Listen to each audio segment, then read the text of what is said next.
Good afternoon, everyone. It is such a beautiful, sunny Sunday afternoon. And also, of course, yesterday there was protests all across Australia. I'm going to talk to you a little bit about that, but I'm also wanting to promote the series that we're starting at 8 p.m. tonight, which is called Together We Can Vote the Majors Out. And the point of this series is to bring together all the minor parties to give them a voice to speak to our platform and as many people as possible. Reignite Democracy Australia is not here to tell anyone who to vote for or who to campaign for or who to help or support. But what we do want to do is bring you different options and then you can make up your own mind. In my opinion, any seat is better in one of these minor parties' hands than the hands of the major four parties or the major two or three anyway. So firstly, I want to talk about the events from yesterday. Now, of course, in Melbourne, Melbourne is leading the charge with the freedom movement in Australia, but also around the world. Imagine this. If there was 400,000 people there yesterday and 400,000 people there last weekend, that is over 8% of the entire Victorian population. Now, when you compare that with the freedom movement around the world, this is the biggest and most persistent freedom movement in the world.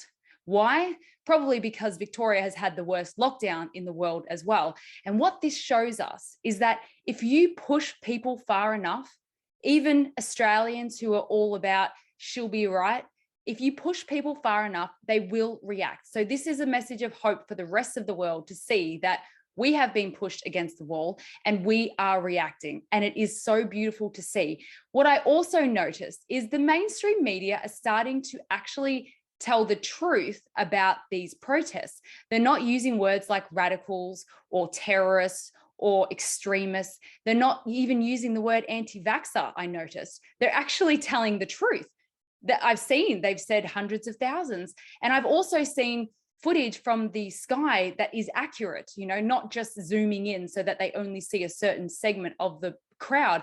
They're actually showing really great aerial photography and videos. And this made me think, what has changed? Why?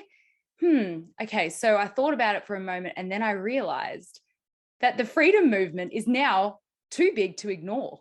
It's working. It's absolutely working. The mainstream media, they rely on views. They rely on being popular. And so do the members of parliament. And guess what? Scott Morrison is starting to try and, say the right words to appease the freedom movement. So is the mainstream media. So are many politicians. Some of them are genuine, by the way. I'm not saying that all of them are just going with the popular opinion. But what I have realized is that 400,000 people on the streets cannot be ignored, especially 2 weeks in a row. This is a massive win. The freedom movement is now a legitimate force to be reckoned with. And I mean that in a peaceful way, of course. We are voters, we are viewers, we are part of the economy, we pay for things, we work. We are just everyday people who just want our lives back. And they are starting to realize that this is a really exciting time. And it will be very interesting to see how Daniel Andrews plans to get through this pandemic bill in its current form with a movement so big. Members of parliament don't want to support anything that goes against this movement, I don't think. I think they're starting to realize that, we are not the silent majority anymore. We are just the majority and we're being loud about it. So this is a really exciting turn of events.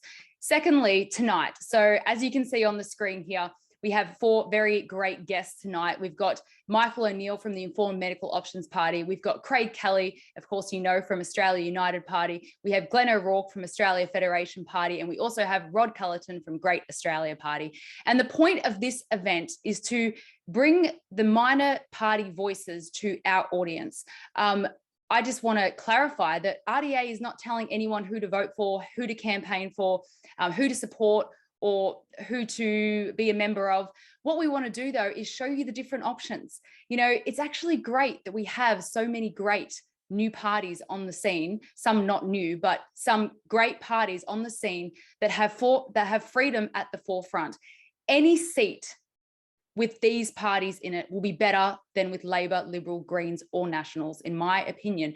And so that's why I'm going to use this platform to share with you what they're up to, what they stand for, and then you can decide who you want to support. RDA is here to support any party that has freedom at the forefront, and that's what we're going to do. So tonight, 8 o'clock, I hope to see you all there. It's going to be live streamed on the RDA website for the first time because Facebook is definitely phasing us out. So we're going to get off that platform. So I'll see you tonight, either on the YouTube channel, you can see the link here, or on the RDA website. I'd love to see you guys on the RDA website so that I can make sure it all works. This is the first time we've done it. So I'm really excited to see you guys tonight at 8 o'clock. And I will try to screen some questions for the guests as well, but please bear with me. I'll do my best. So, all right, we'll see you guys then. Have a great evening, whether you come at 8 o'clock or not. Have a great evening.